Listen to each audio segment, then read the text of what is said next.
Contribuir para a manutenção de nosso grupo é um exercício de solidariedade e um gesto de amor. Acesse o nosso site.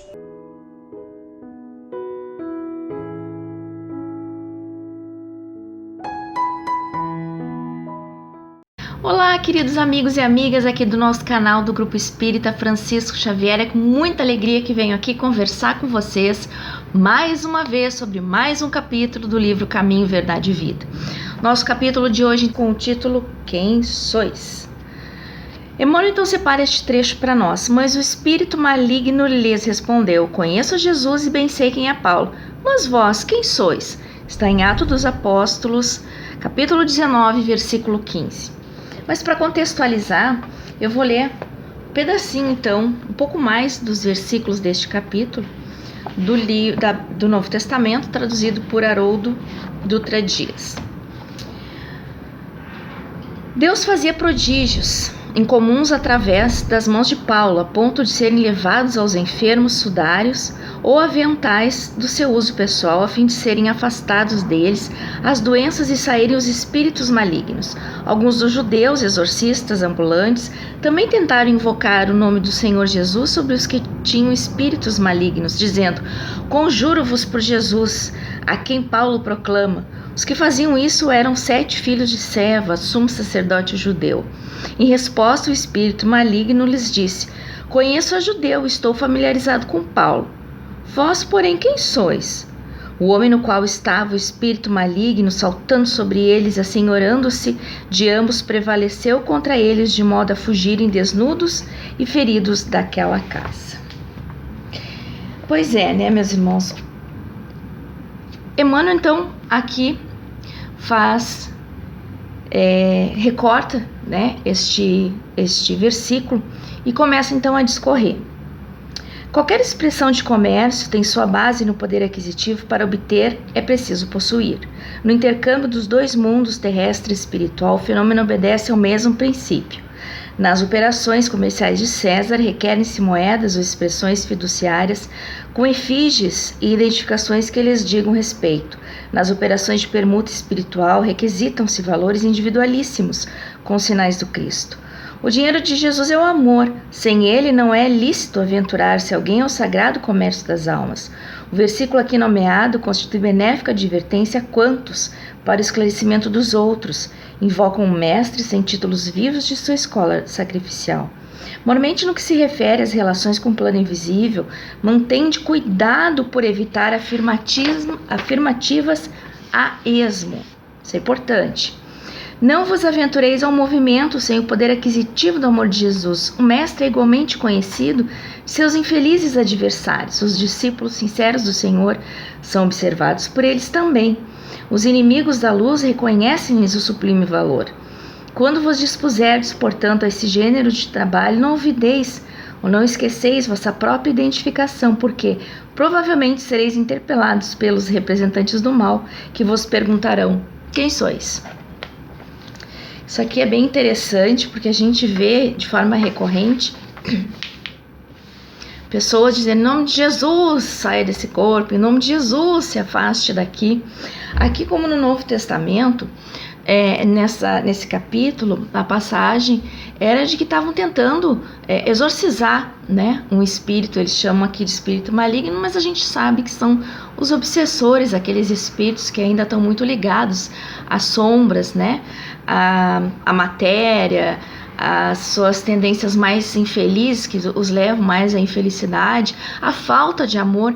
Mas não pensemos, meus irmãos, que não são dotados de inteligência. São irmãos muito inteligentes, muitas vezes, que fazem com que eles consigam, inclusive, deixar aquele que está conversando com eles, doutrinando, né, ou esclarecendo, ficar sem palavras. Porque dependendo da forma com que a gente for conversar com eles, for se expor, né, ou se posicionar, eles terão respostas que vão nos deixar sem ação.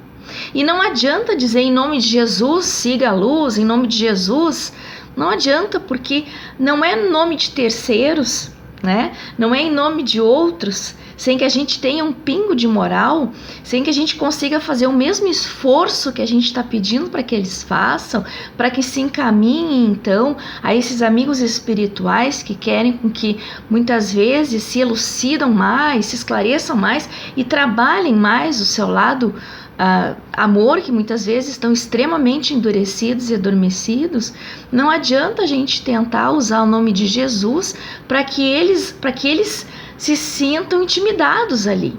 É a gente que precisa construir a nossa própria moral. É a gente que precisa passar pelos obstáculos e dar o testemunho da nossa fé. É a gente que precisa andar para frente, trabalhando esse amor interno, por mais imperfeito que ainda seja. Não tem problema que a gente não tenha o mesmo alcance de Jesus, porque isso é humano, é natural. A gente ainda não está, né, na grandeza do nosso amado Mestre, muito pelo contrário. Temos tantos defeitos que muitas vezes é pelos defeitos que o mundo espiritual da luz utilizam em nós para que a gente consiga se acordar e seguir adiante. Assim como no livro Voltei, essa foi uma parte que me chamou bastante atenção. Jacó era um trabalhador fervoroso, não é? Que desencarnou e quando passa para o outro lado se encontra com um dos espíritos que acabaram estava em algum momento no centro espírita onde ele estava, e ele estava conversando com esse irmão, e esse espírito então encontrou Jacó desencarnado e perguntou: meu irmão Jacó, tu não nos falava tanto da luz pra gente, né, procurar nossa luz, cadê a tua luz? Então muitas vezes a gente fica até desmoralizado diante de alguns irmãos, porque eles nos observam, eles nos acompanham, e a gente, claro, não podendo vê-los, não sabe que eles estão de olho em nós. Para isso é importante a gente voltar para dentro de nós, fazer aquele autoconhecimento que tanto Santo Agostinho sugeriu que fizéssemos todos os dias, para que a gente possa mudar, para que a gente possa melhorar nosso próprio progresso. Né? Que a gente não fique travado em tendências que nos façam endurecer o nosso coração, ou que nos façam só usar de palavras e não de ações. São as nossas ações que falam mais alto sempre. Então, meus irmãos, sigamos no caminho reto, sigamos no caminho do bem, sigamos no sentido que Jesus nos chama, que Ele esteja sempre à nossa frente para que a gente possa segui-lo. Vamos pensar nisso, meus irmãos, antes de invocar, né, o nosso Mestre. Vamos trabalhar o amor dentro de nós, que nos liga a Ele, que nos liga ao nosso Pai. E quando a gente precisar conversar com esses irmãos que são obsessores, que estão ainda nas sombras, que a gente use o que a gente tem de melhor, que é o nosso amor em transformação. Se vocês gostaram aqui do nosso vídeo, deixe um like pra gente, deixe também seus comentários e fiquem todos envolvidos no amor de Jesus. Contribuir para a manutenção de nosso grupo é um exercício de solidariedade e um gesto de amor. Acesse o nosso site